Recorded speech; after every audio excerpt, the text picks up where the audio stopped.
भाई, बेलागंज में 35 साल से अपराधियों ने अपना कब्जा किया हुआ है। जो आपराधिक प्रवृत्ति के लोग हैं, जो राजनीति करते हैं, अपराध जिनका मुख्य पेशा है, उन लोगों ने बेलागंज को कब्जा किया हुआ है। और जिन मुसलमानों की ताकत से वो ये कर पा रहे थे, जिस रस्सी का इस्तेमाल करके वो लोग ये ताकत बनाए हुए थे, वो रस्सी जनसुराज ने काट दी है और उसी रस्सी को लगाकर उनको उल्टा टांगा है।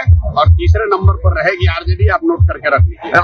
आप ये भी कह रहे हैं कि किसी को वोट दे दीजिए लेकिन नीतीश को नहीं दीजिए, इसका वजह क्या? अरे भाई, नीतीश से ज्यादा धोखा किसने दिया? मान लीजिए कि आपको तो पता है कि सुरेंद्र यादव गलत है, सुरेंद्र यादव के आप खिलाफ खड़े हैं, लेकिन नीतीश कुमार का तो पता नहीं है कि वो आदमी तो अपने लिए खुशी को बेचने को तैयार है। कल सुरेंद्र यादव को मंत्री किसने बनाया था? नीतीश कुमार ने बनाया था। आज जमीन का सर्वे करके जमीन घर घर झगड़ा लगाने का काम कौन कर रहा है? नीतीश कुमार कर रहे हैं। स्मार्ट मीटर लगाकर गरीब का घर में अंधेरा कौन कर रहा है? नीतीश कुमार कर रहे हैं। जो पूरा भ्रष्टाचार फैला हुआ है, किसके राज में फैला हुआ है? नीतीश के राज में फैला हुआ है। तो नीतीश को वोट अपने समाज के साथ धोखा है, बिहार के साथ धोखा है, बिहार के बच्चों के भविष्य के साथ धोखा है। सर, बलुआ में आपकी पार्टी का झंडा फाड़ा गया है, चरारी विधानसभा क्षेत्र का, भोजपुर में। अरे भाई, झंडा फाड़ना, किसी का झंडा फाड़ना दिखा रहा है कि आप कितने विचलित हैं। अगर एक और लोग कह रहे हैं कि जनसुराज की ताकत नहीं है और दूसरे ओर जनसुराज का झंडा भी उतार रहे हैं। झंडा पर महात्मा गांधी है। आप जनसुराज का, प्रशांत किशोर का झंडा नहीं फाड़ रहे हो, आप महात्मा गांधी को फाड़ रहे हो। तो दिखाता है कि आपकी प्रवृत्ति क्या है, आपका संस्कार क्या है, आपका कार्यकलाप क्या है। सर, मांझी जी ने कहा है कि परिवारवाद की परिभाषा प्रशांत जी को अच्छे से नहीं आता, ये लालू जी करते, हम नहीं करते। मेरे भाई, ऐसा है, अब मांझी जी की इतनी नहीं ताकत है कि मांझी जी से हमको सीखना है कि किस चीज का परिभाषा क्या है। मांझी जी खुद मंत्री है, उनका लड़का मंत्री है, उनकी पतोह चुनाव लड़ रही है। अगर ये परिवारवाद नहीं है, परिवारवाद का नया डेफिनेशन, नया परिभाषा मांझी जी लिखे हैं, जारी कर दे वेबस्टर वगैरह में, वो सब पब्लिश हो जाए। जेडीयू वाले थे, उनको हम गए थे तो उनका कहना था कि जनसुराज पर महात्मा गांधी का फोटो लगा करके अब प्रशांत किशोर जी कहते हैं कि हम शराब चालू करवा देंगे। बिल्कुल चालू करा देंगे भैया, ऐसा है। सुनो मेरी बात, अरे सुनो, जवाब गांधी का ABCD मालूम नहीं है। जिस नेता ने ये कहा उससे पूछो कि गांधी जी ने कहाँ कहा है शराबबंदी के लिए कानून बना दो। अगर गांधी जी कहते कि कानून बनाकर शराबबंदी कर दो, तो देश जब आजाद हुआ तो पूरे देश में शराबबंदी लागू हो गया रहता। जिसको गांधी का कोई ज्ञान नहीं है, तो जो जीवन में खुद नहीं पढ़ा, वो गांधी पर टिप्पणी कर रहा है। पहली बात समझिए, शराबबंदी हटाने की बात जो है, शराब जहाँ बंदी हो तब तो उसको हटाने की बात है।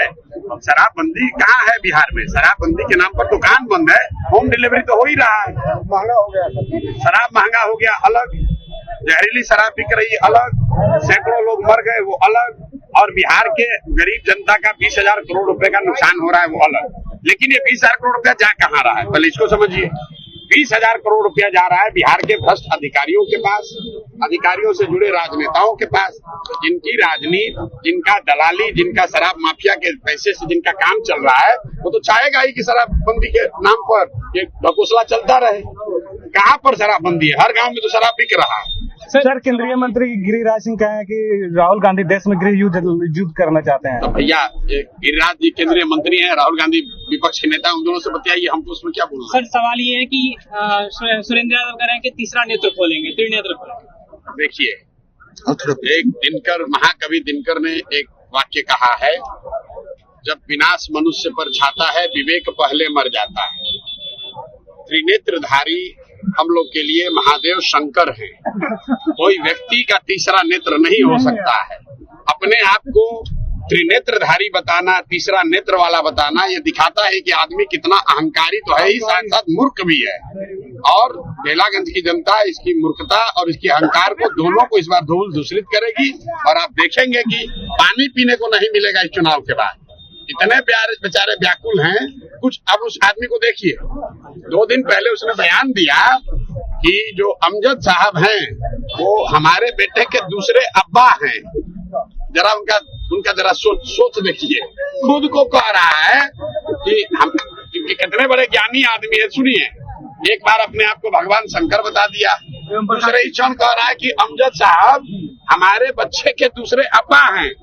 तो भाई, ये आदमी का मानसिक संतुलन हार को देखकर गड़बड़ा गया है और कुछ अनाप शनाप बोले जा रहा है।